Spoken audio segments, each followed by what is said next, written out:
Welcome to another fantastic episode of the Religious Studies Project.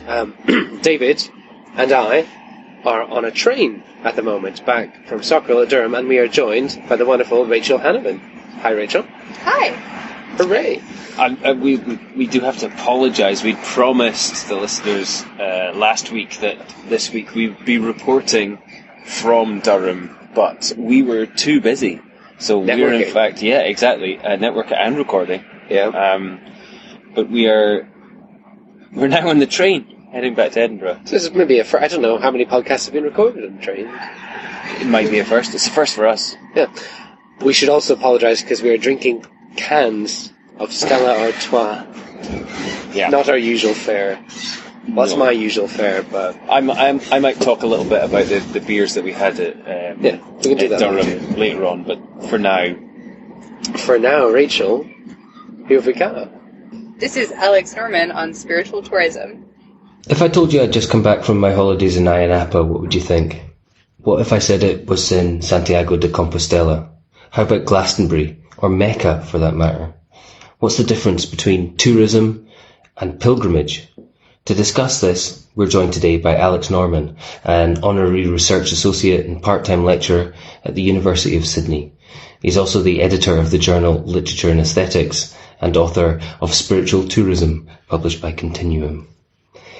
Welcome to the Religious Studies Project. Thanks for having me.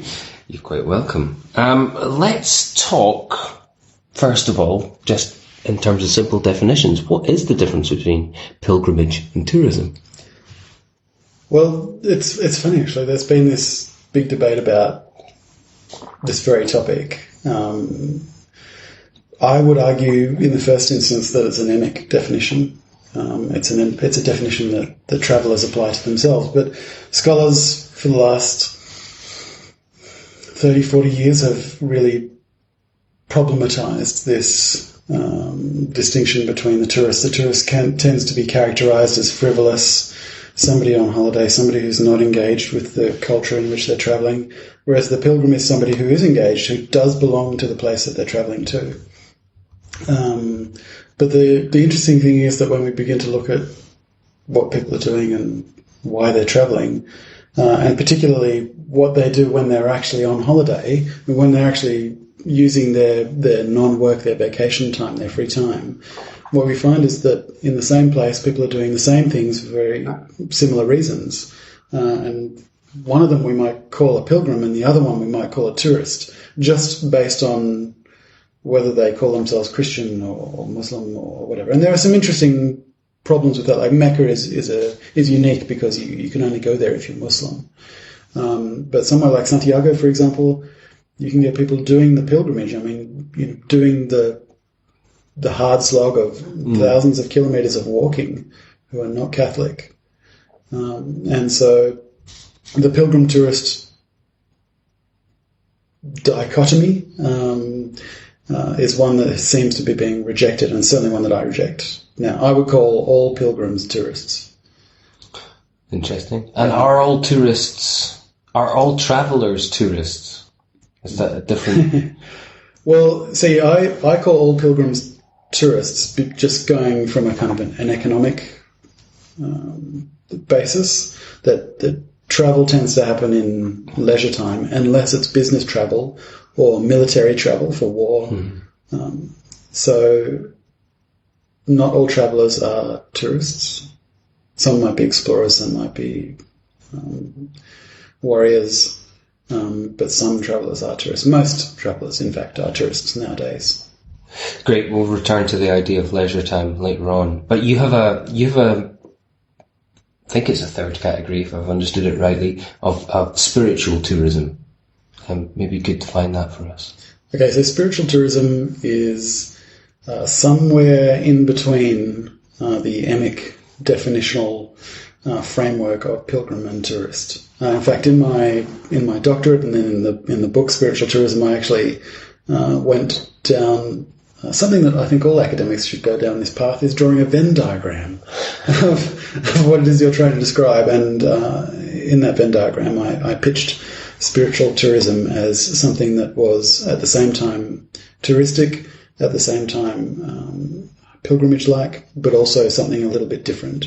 And a little bit different in that is that it's something that takes place within a religious tradition. That is, maybe it's somebody walking the Camino de Santiago, maybe it's somebody going and staying in an ashram in India or doing a meditation course in Thailand, but they're not necessarily connected with that religious tradition. So they're not Catholic on the Camino, they're not Hindu in the ashram in India, and they're not Buddhist in the monastery in Thailand, necessarily. The spiritual bit there really is me trying to locate this practice within the contemporary milieu of spirituality, I guess is what we call it. And as academics, we tend to have this great problem with that term, and I have a problem with it as well. But I use it there in an emic sense, in that when you speak to people, you get that classic, that stereotypical response of I'm spiritual but not religious. And so it's that kind of project that I was investigating. I'm thinking immediately of several holidays I've had where whenever I go somewhere, I always want to go to the Gothic cathedrals. But I don't see there as being... I'm not taking part in somebody else's spiritual heritage there, and I'm not going for religious reasons. I'm not going to partake of the atmosphere, for instance. But I still want to visit them. Perhaps partly just because of their importance in the sort of the language of European culture, if you like. Am I being a spiritual tourist there? Probably not.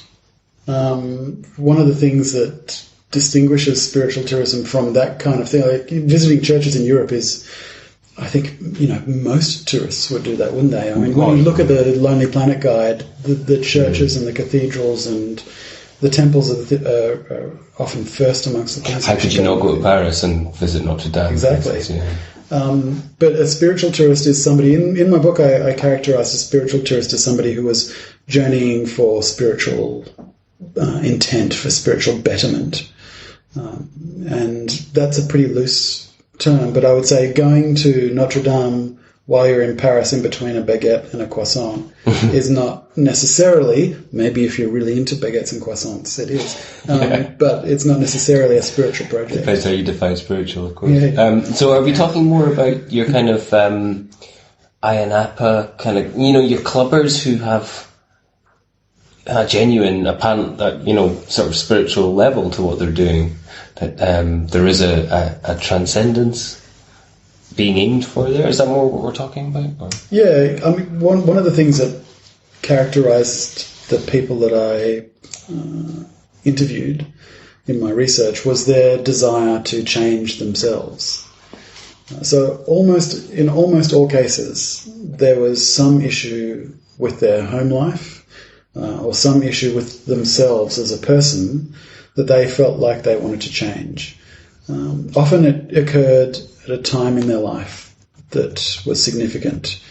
So people would go on these spiritual holidays, if we can call them that, just after they'd graduated from high school, or just after they graduated from uni, or when they were in the middle of a career and were considering a career change, or when they just retired, or when they just got divorced, or when a partner had just died. So there were these life points that people were taking these holidays for, and they would go and they would think about themselves, which might sound quite self-indulgent, I suppose, but ultimately they were projects of trying to change themselves and what they thought were projects of bettering themselves, often cast in a sense that they were bettering themselves so that society would be better off when they returned home. Yeah, that's really interesting. So it's a kind of spirituality as a narrative of the self. Would that be fair to say? Yeah, I think that's spot on. So what is it they're looking for? Is it a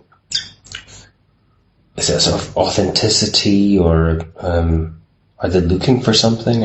Are they seekers? What's happening here?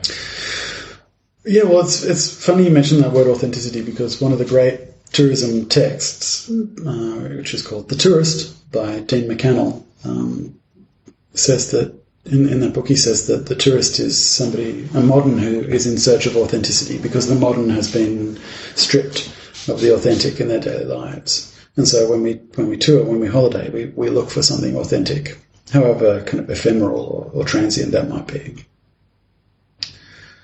In a sense, yeah, the authenticity is what's being sought by spiritual tourists, but it's authenticity within themselves rather than in something else. But is that true, or are we more authentic outside of our in that holiday outside of our daily life? That's the or is it the opposite? Is that the bit that's fake? Yeah, that's the paradox, isn't it? You're going somewhere that you don't have any cultural contact with ever again. You don't have any responsibilities to. Yeah, your daily routine's gone. Yeah, everything is abnormal in that respect.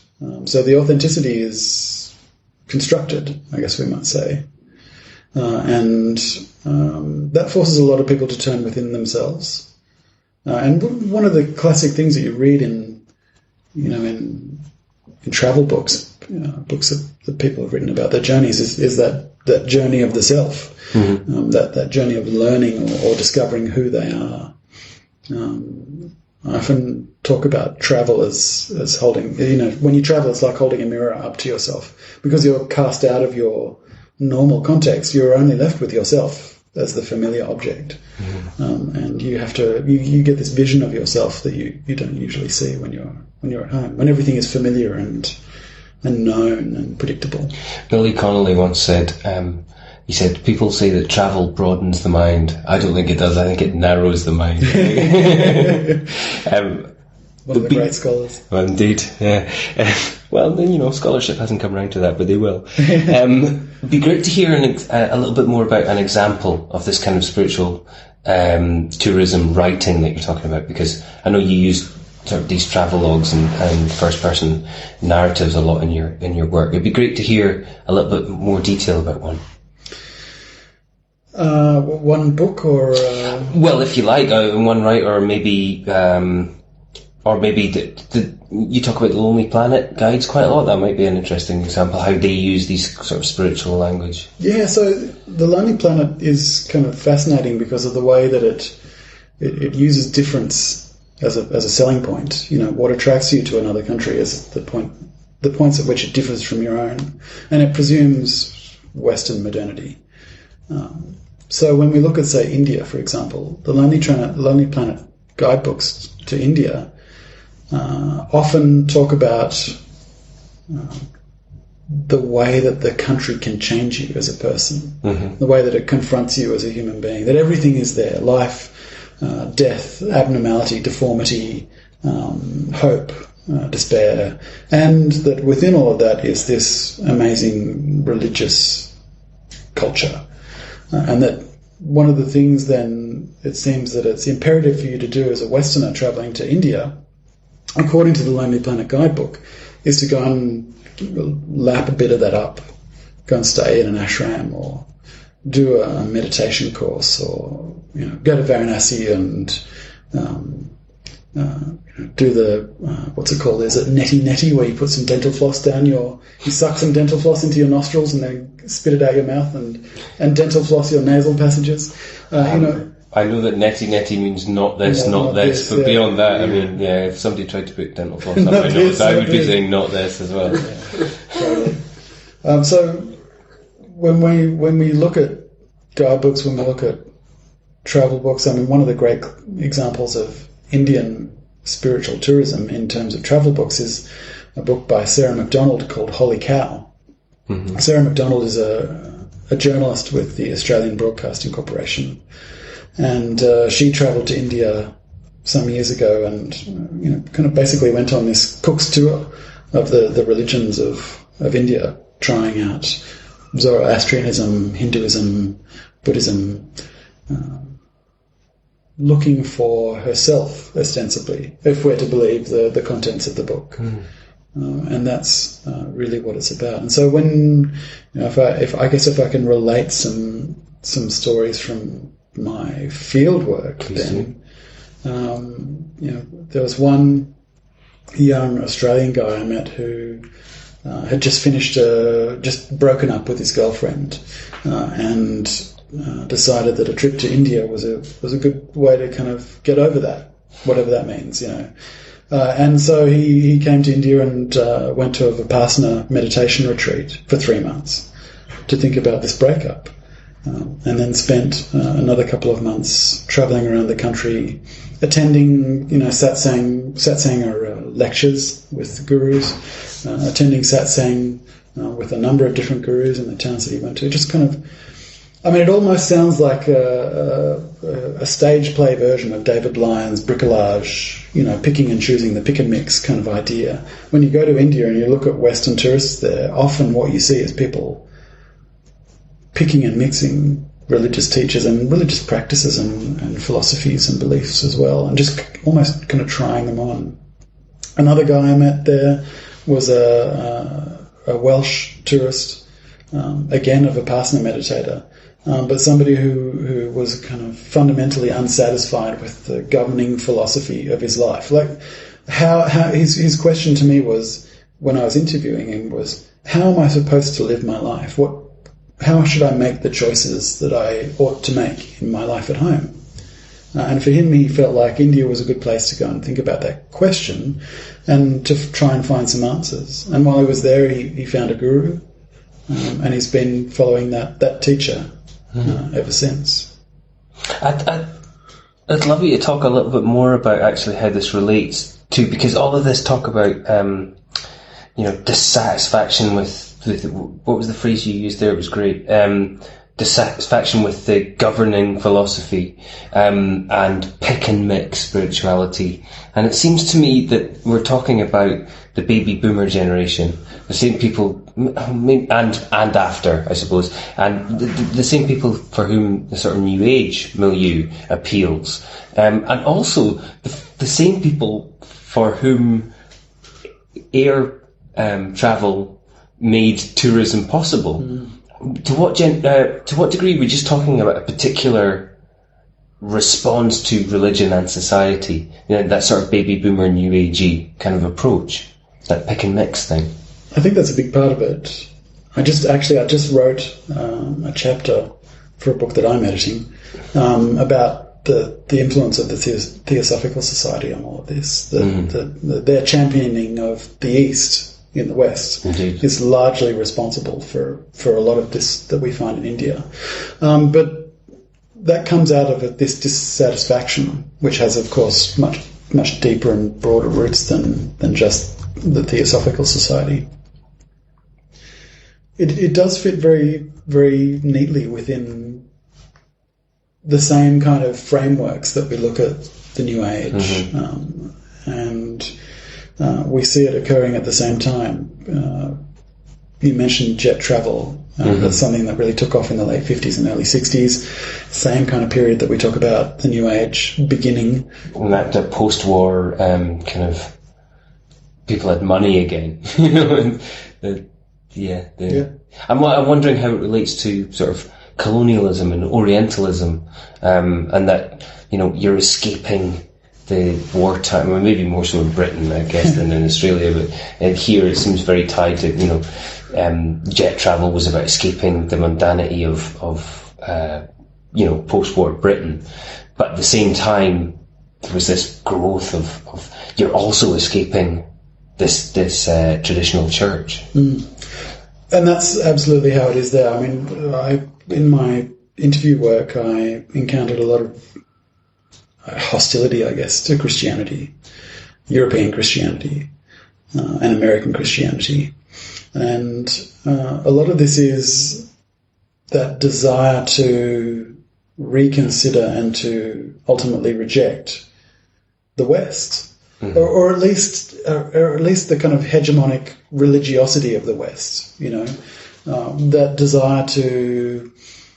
Part of this is informed by individual, the rise of the individual within the West, and that kind of that drive to create myself. That I am the creator of myself. And again, I feel like we have to be kind of careful not to slip into pejorative language here, but ultimately this is about the self. This is about people wanting to make themselves better, construct themselves, and in that respect, you mentioned Orientalism. That fascination with the East is a big part of that, at least in terms of India and Thailand and Vietnam and Or just the other writ large, other religions, the way that other societies, other communities are. Yeah. And that's what makes actually traditions like the Camino de Santiago through France and Spain, but also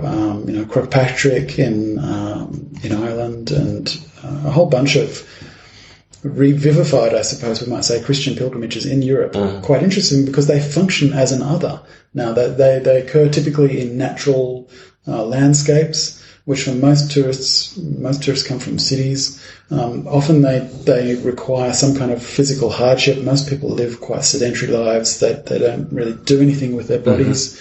And it was fascinating for me to see in Europe that people identified with the tradition of the pilgrimage, in this case the Camino de Santiago, but not with the religion that kind of governed it in that respect. It occurs to me, just as you're talking there, isn't there an association as well with the pilgrimage of a sort of a purer, earlier form of Christianity? So a lot of the sites are associated with Gnosticism or Manichaeism, or I'm thinking about the Cathar sites in France, for instance.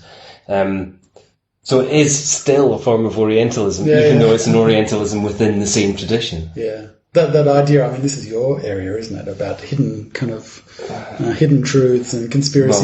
Well, yeah, I suppose. A future podcast, maybe. Yeah.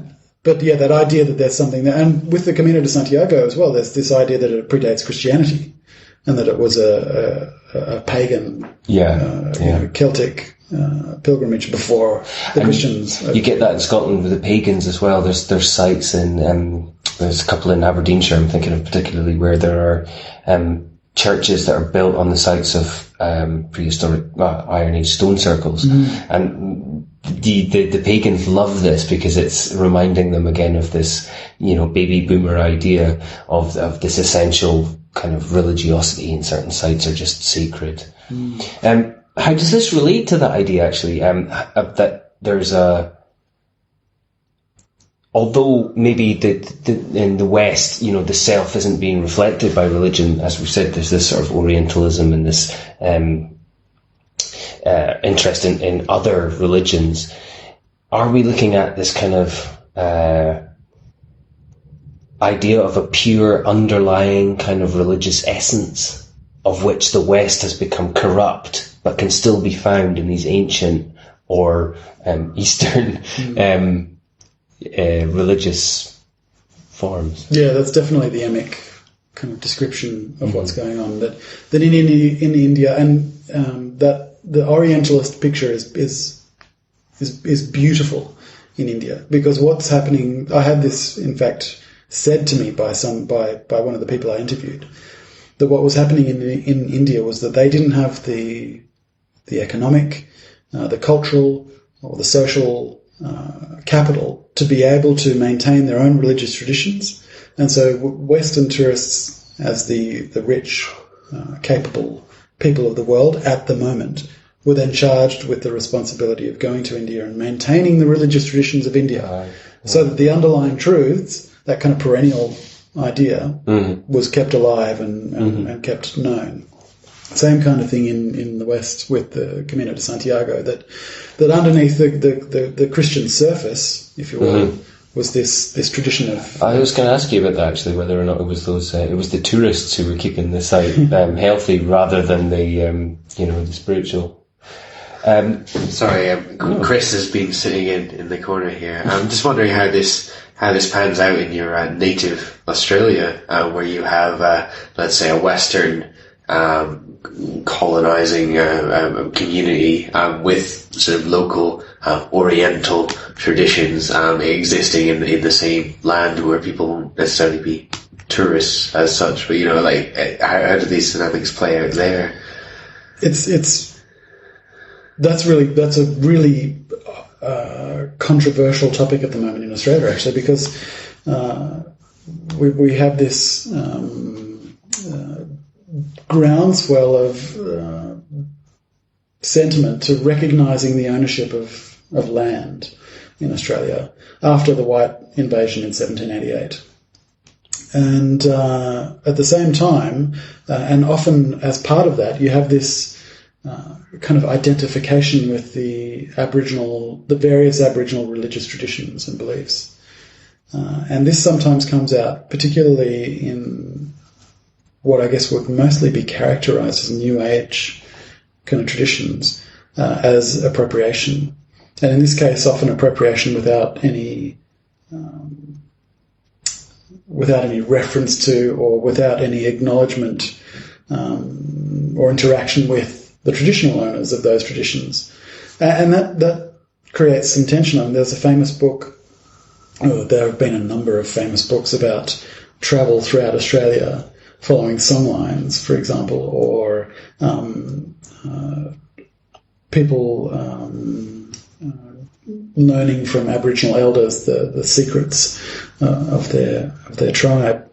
In terms of tourism, spiritual tourism, pilgrimage, whatever you want to call it, to Aboriginal religious sites, for the most part that seems to be the domain of Aboriginal Australians. But there is this very small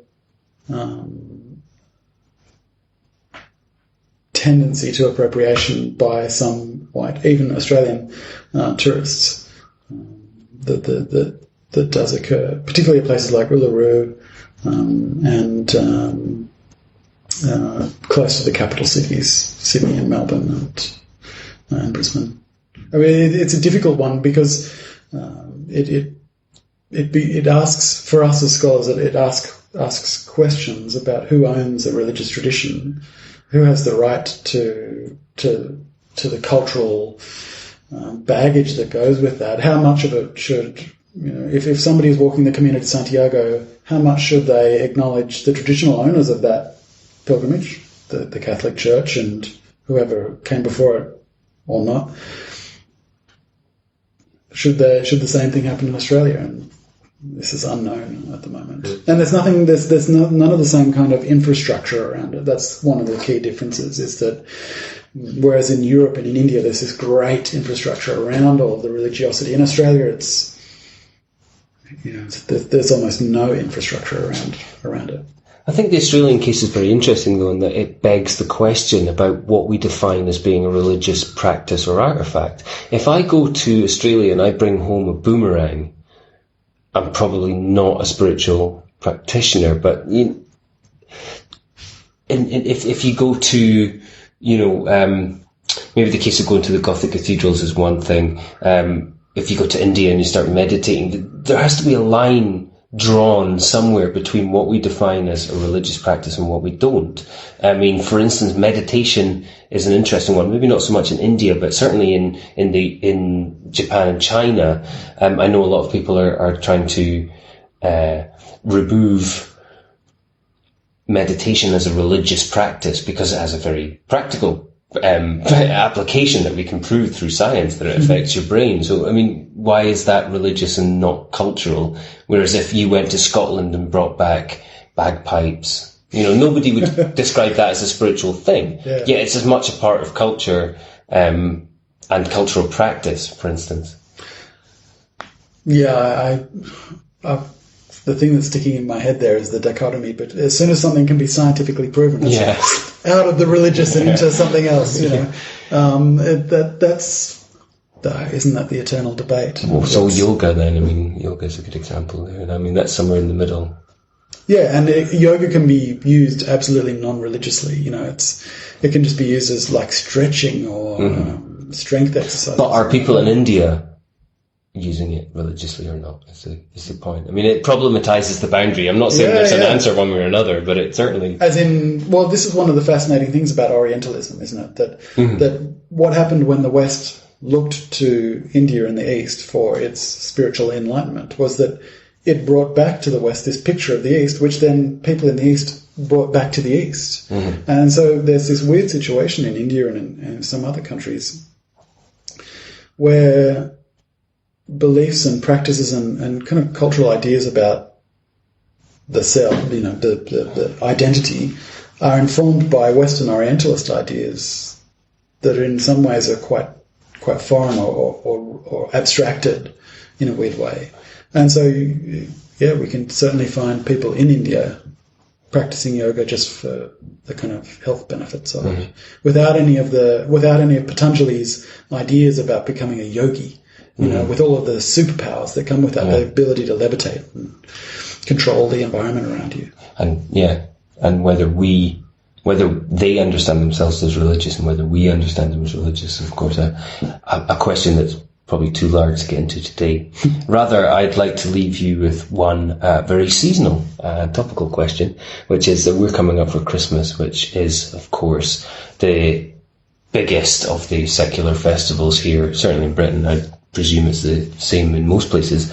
It's a holiday, and when we go abroad, we become tourists. We're also on our holidays, but the root of the word is, of course, holy days, and they're observances of, the days that are put aside and are sacred. So I just wanted to leave it. What were your reflections on that? First, what does it tell us about our secular holidays? And secondly, what does it tell us about when we are on our holidays, and are they also sacred time? Well, I think one of the fascinating things for all of us in religious studies is the extent to which society is still governed by religious traditions, even in secular societies like Australia or Great Britain. Holidays, as in public holidays, when everyone gets a day off work, are a good example of that. And there are a few that are non-religious. At least in Australia, we have Anzac Day and Australia Day. But those could be easily categorised as religious as well. Paging Dr. Durkheim. But what we do with those holidays then is really interesting. Because what we tend to do is we tend to do the things that we identify with. And traditionally, paging Dr. Durkheim, the points at which we identified ourselves were religious. You know, part of Durkheim's thesis was that where there was society, that is, where there were people coming together, that was religion. You know, that was the kind of social cohesion of a society was to be found in its religion. And so in that respect, then, people going to the beaches of Spain en masse resembles, at least in some sense, religious practice. But one of the things that stands out to me is actually something that one of my informants in my research said to me, was that, in fact, I'll give you two from two of my informants on the same day. I had one of those moments where somebody expressed to me something that I could never have made up, but that absolutely characterised my research and what I thought I would find. The first was that one of my research questions was, is this a holiday? And the respondent said to me, it's a holiday, but it's also a holy day. You know, this is my sacred time. This is when I work on me. This is when I work on myself. And the other person responded to this question by saying, well, yes, this is a special time for me. This is time off work, but also I'm paying thousands of dollars to go overseas. I'm using up all of my holiday time. So it's very economically important for me. And I think then there's an opportunity for us as scholars to look to these holidays. And it's interesting that in the United States they tend to be called vacations, not holidays. Might be some kind of move away from religiosity there in the States, which is unusual. Yeah. But that in that respect, it benefits us as scholars to look for this time that people have off, that people regard as free time, as recreational. I think that word is interesting too. It's recreational time. That what they do then tells us a lot about who they are and gives us some indications beyond kind of dry statistical data that we might mine out of things like the census, which is really interesting, but what people actually do is also important for us as well. And that's where holiday time comes in handy. Yeah. I think that's a perfect place to stop. That's been a really fascinating, fruitful interview, which ties in with so many of the things that we've been talking about, the Marion Bowman's work, the census results. So thank you so much for that, Alex. It's been a pleasure to speak to you. It's been great to be here. Thanks for having me. So you've just been listening to David speaking with Alex Norman of the University of Sydney about spiritual tourism. we are on our way back from the BSA Sociology of Religion conference at the University of Durham, or at Durham University, which is on material religion. And while we were there, I'm sure listeners have already heard numerous times about this, but we recorded our panel on religion and the news. Well, I think our Twitter followers would have heard more about it than our podcast listeners, perhaps. I thought it went very well. We had the Eileen Barker of Informed, the legendary Eileen Barker, Tim Hutchings, Becoming podcast regular, Dr. David Wilson. Yeah, and we'll be talking more about him soon. And Christopher Landau as well. He was a former religion correspondent at the BBC. So it was a really interesting panel. And it was went really well. really interesting, yeah. And so we've recorded that at high expense for a future podcast. And I think we're going to try and put that out soon. A couple of weeks' time. Yeah. That's the plan. Whilst it's fresh. So whilst we've got Rachel, what do we think of the conference? Just, quickly. I mean, we've also recorded a highly unique round-table discussion about the theme of the conference. But we'll tell you more about that later. But for now, since we're on the train, yeah. Well, one of the things that I've really enjoyed about Soccerl both times that I've gone is that I find it a very supportive group in which to present your work. So while people are willing to offer critiques, they're always constructive, and there's a lot of building of work that goes on communally at the conference that I appreciate. And we should also say that another supportive group is the British Association for the Study of Religions, who are sort of the other religion research association in the UK, and who generously sponsor our podcast. And we need to mention them quite often. But great that we can involve both groups. Exactly. Cooperation is the name of the game. Absolutely. As always, you can follow the podcast on iTunes, on Facebook, on Twitter. The first time that we can mention that we now have an Amazon.com, of course, yes, link. So we've been asking you to use our Amazon.co.uk link for a while now, but it's been such a success that we've branched out to a US one as well. So please do use that link to buy your books, your underwear, your pipes, your cleaning products, etc. Your groceries, whatever you're buying. We will get a percentage, and it won't cost you anything more. So if you just go on to the religiousstudiesproject.com and just click on one of those links, that'll be great. Absolutely. Other than that, from a train somewhere between... Have we said who's on next week? We have not. We have not. Next week, we've got Winifred Fowler-Sullivan of Indiana University talking about religion and the law, and that's our pal Chris Duncan. I'm looking forward to that. Okay, and Rachel, you know what we say at the end of every single podcast. Thanks for listening.